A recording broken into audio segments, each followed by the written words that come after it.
Hi this side Ashwini महाराज। और आज का वीडियो बहुत ज़्यादा इंपॉर्टेंट होने वाला है उनके लिए जो पाटलिपुत्र यूनिवर्सिटी में है बीकॉम पार्ट 2 जिनका एग्ज़ाम जस्ट आने वाला है।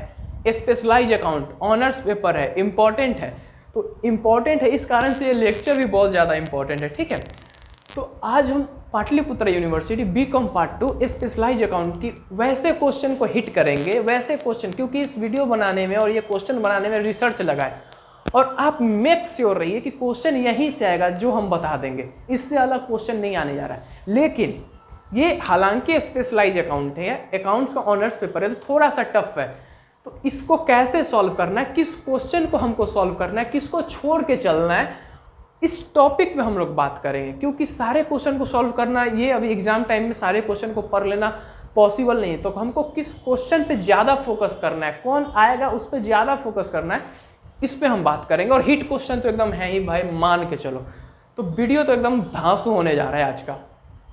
तो सबसे पहले बात करेंगे कि एग्जामिनेशन पैटर्न हमारा क्या होने जा रहा है, ठीक है। एग्जाम पैटर्न मेन है कि आप पहले एग्जाम पैटर्न को समझो, फिर क्या क्वेश्चन आ रहा है उसको समझो और फिर क्वेश्चन को सॉल्व करो, बढ़िया मार्क्स आएगा यार।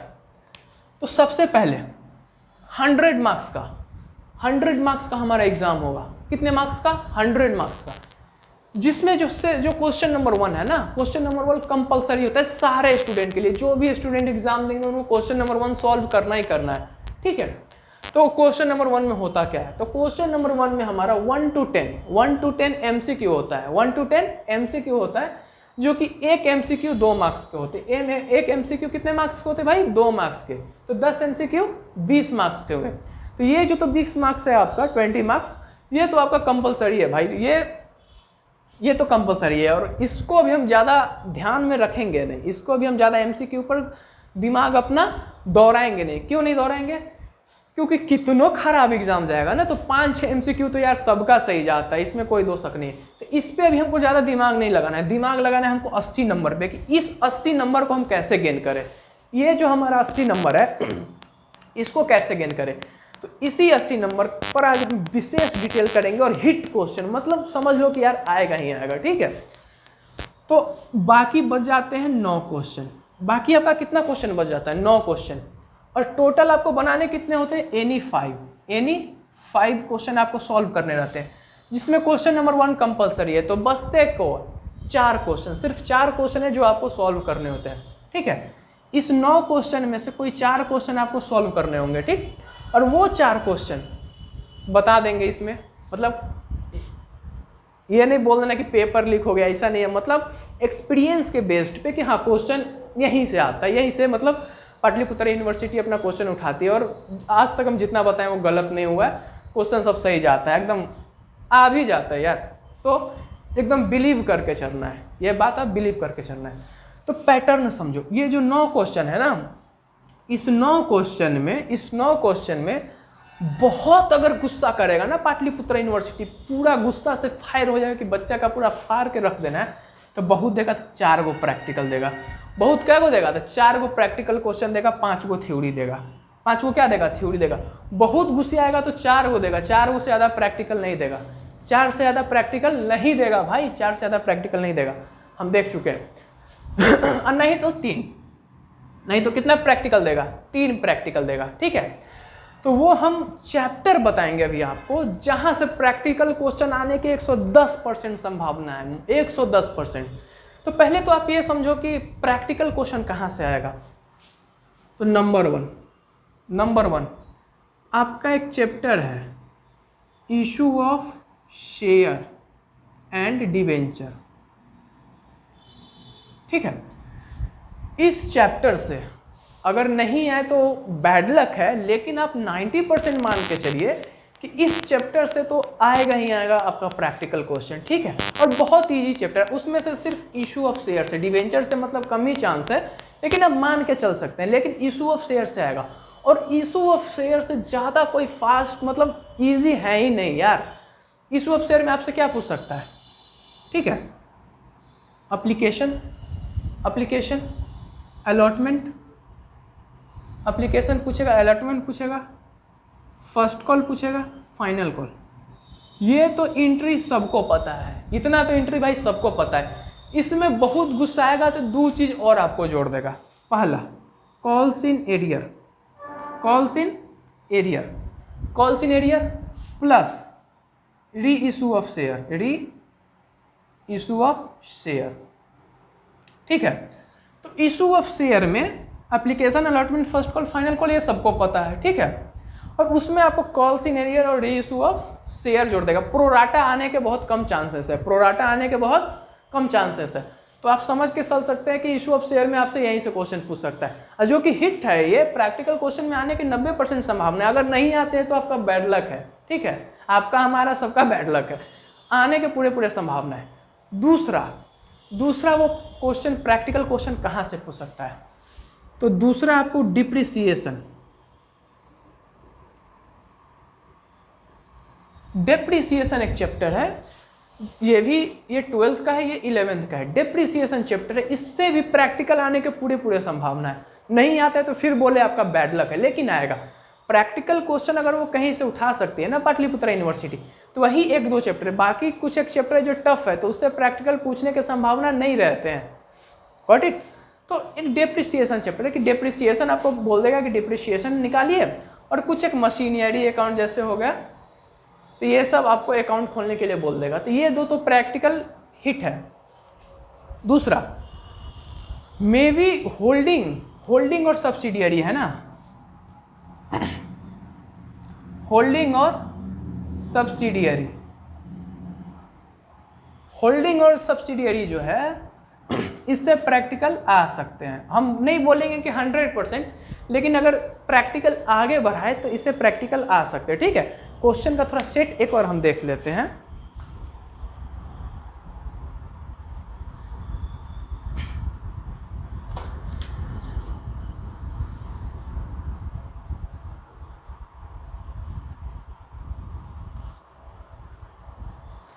तो मेनली जो आपका है, मतलब ये जो 3 है ना, ये जो 3 है, इससे आपको मतलब क्वेश्चन प्रैक्टिकली पूछ सकते हैं। ठीक है, अगर मेरी मानो तो अगर ये 2 क्वेश्चन आ रहा है ना, तो ये 2 क्वेश्चन आप कर लो, बहुत ईजी है, बहुत ईजी है। डेप्रिसिएशन और इशू ऑफ शेयर का अगर क्वेश्चन आपको एग्जाम में दिख जाए, मानते हैं कि इसमें से अगर आपको 1-8% नहीं आ रहा है, मान लीजिए कि अगर आप री इशू में आपको दिक्कत आ जा रहा है एग्जाम में, री इशू का कुछ थोड़ा सा ट्रिकी कर दिया है, फिर भी आपको 20 में वो 17 से 18 मार्क्स दे देगा। ठीक है, आपका एक स्टेप छूट रहा है ना।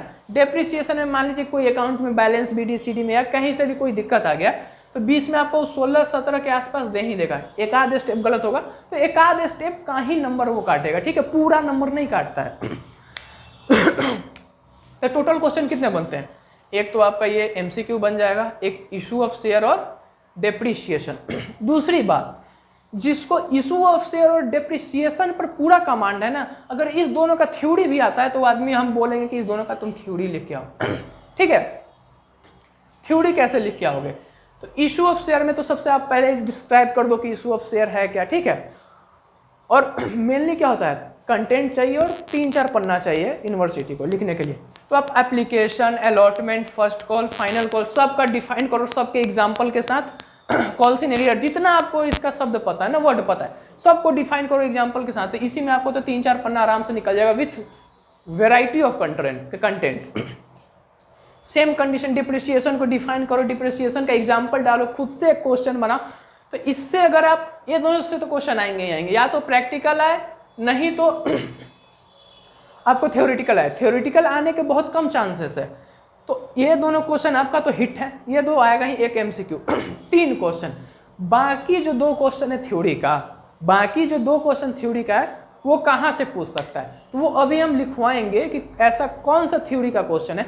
अगर मान लीजिए कि आपको प्रैक्टिकल नहीं आ रहा है, तो हम जो थ्योरी अभी लिखवा रहे हैं ना, उसमें से तो 2-3 या 4 थ्योरी आ ही जाएगा आपको। तो आपको उतना मान के चलना है कि थ्योरी और प्रैक्टिकल, अगर मेरी माने तो 2 अगर प्रैक्टिकल आ जा रहा है, तो अब ये 2 प्रैक्टिकल बना लो, 2 थ्योरी बना लो, काम आसान हो जाएगा। टीचर के भी मन में आएगा कि बच्चा को थ्योरी भी आता है और प्रैक्टिकल भी आता है। बट इट, तो अभी इसको हम इरेज करेंगे और फिर थ्योरी लिखवाएंगे कि थ्योरी आने की क्या क्या संभावना है। ठीक है, वेट करो।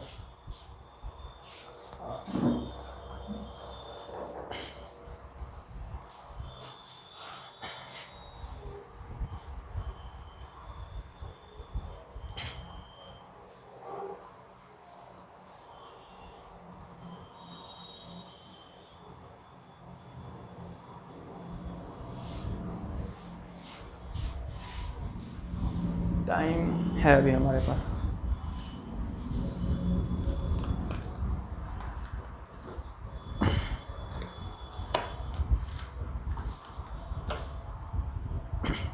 इंक थोड़ा डाल लेते हैं, इंक जरूरी है।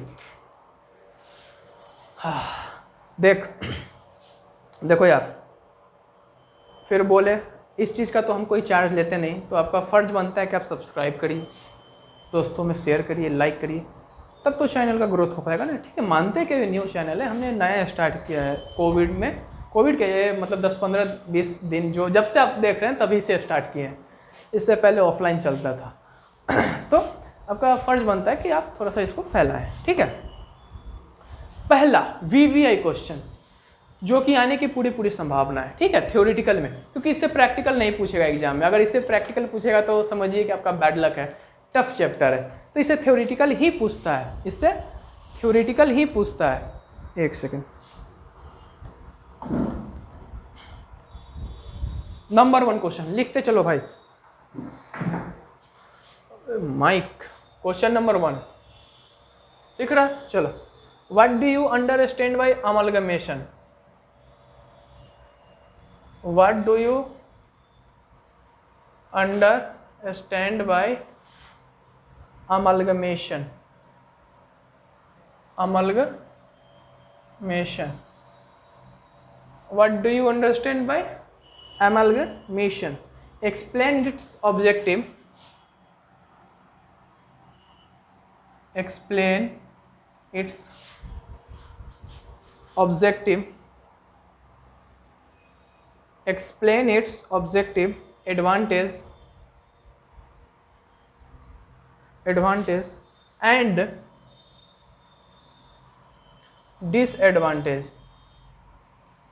and disadvantage also focus on the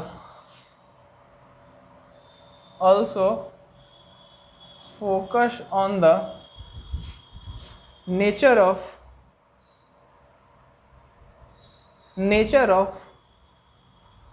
merger and nature of purchase. Merger and nature of purchase. देखो हम पढ़ के एक बार इसको रिपीट कर देते हैं। What do you understand by amalgamation? AMALGAMATION, amalgamation. Explain its objective, advantage and disadvantage.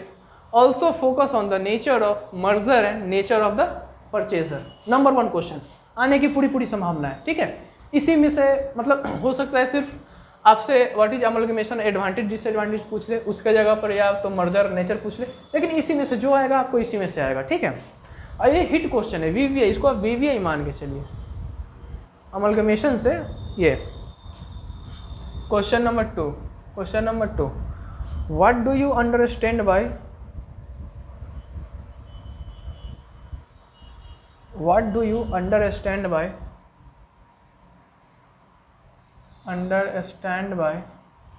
reconstruction of a company? Reconstruction of a company. When is it necessary?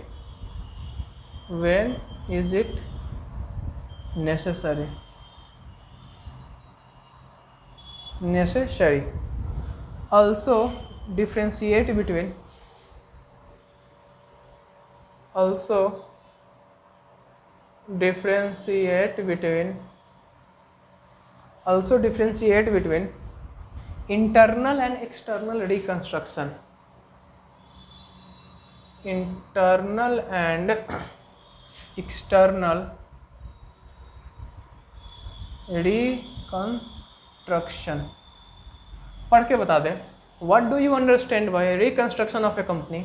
When is it necessary? Also differentiate between the internal and external reconstruction. ठीक है,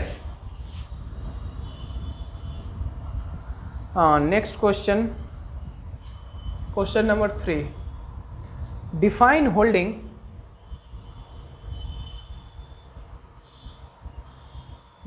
holding company देखिए इससे हम बोल दिए ना, holding से या तो प्रैक्टिकल आएगा, प्रैक्टिकल के आने की संभावना कम है, थ्योरेटिकल आ सकता है। Define holding company and subsidiary company and subsidiary company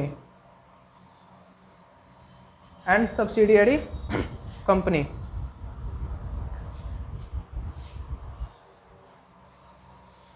फिर डिस्टिंग्विश बिटवीन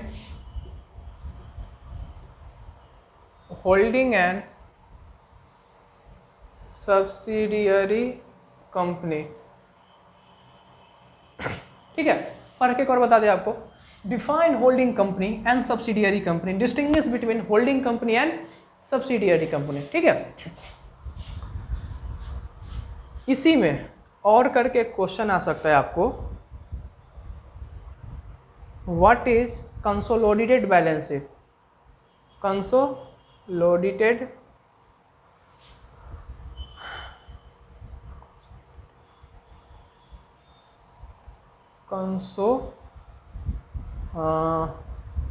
consolidated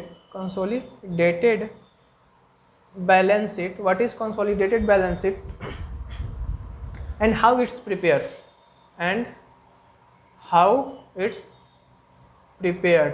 ठीक है, इसी का पार्ट एक क्वेश्चन अगर पूछ सकता है, what is consolidated balance sheet and how it is prepared. ठीक है, next question 4, give the specimen of liquidator final statement of account liquidator final statement of account, final statement of account। ठीक है, पर एक और बता दें आपको, give the specimen of the liquidator final statement of account. ठीक है, और में अगर चाहे तो पूछ सकता है, explain with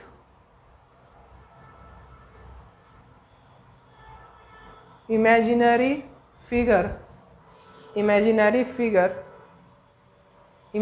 figure the liquidators statement account, the liquidator statement account. Clear है? ठीक है, एक दो क्वेश्चन और होता है, हम देख लेते हैं।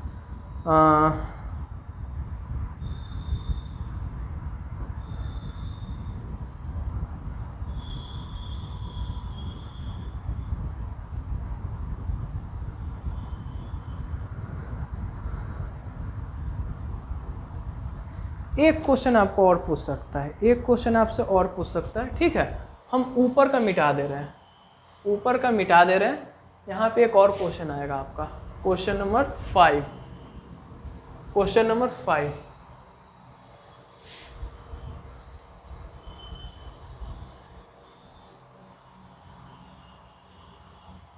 नंबर 5 देखेंगे। क्वेश्चन नंबर 5 ये आपका लास्ट क्वेश्चन है। ठीक है,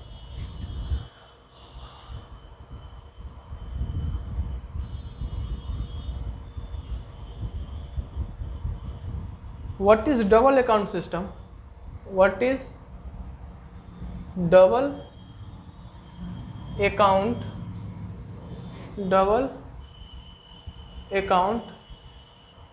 system? What is double account system? How it is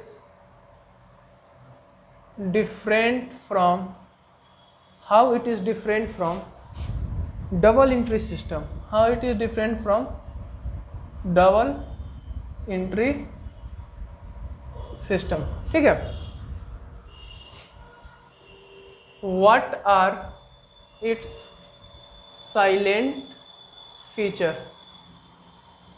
ठीक है, तो एक ये क्वेश्चन बन सकता है, what is double account system, how it is different from double entry system, what are its silent feature? तो ये आपके क्वेश्चन हो जाता है, जिसमें से मैंने बताया ना, अगर प्रैक्टिकल में आपको अगर आ रहे हैं इशू ऑफ शेयर और डिप्रिसिएशन से क्वेश्चन, आप वो 2 बना डालो, ठीक है।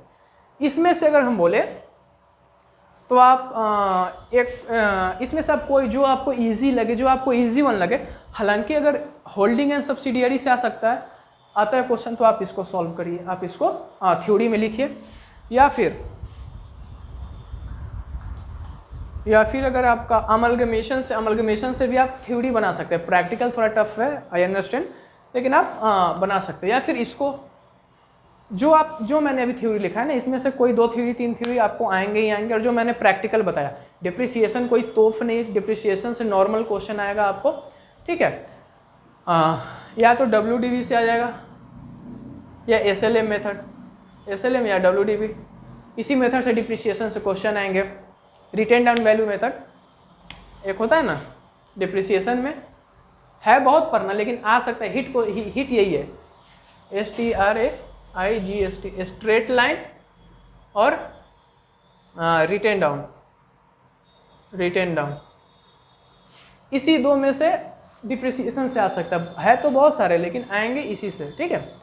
तो डिप्रिसिएशन से क्वेश्चन है, आप पक्का बनाओ यार, depreciation easy. Issue of share आप 12th में पढ़ के आए तो वो भी इजी है।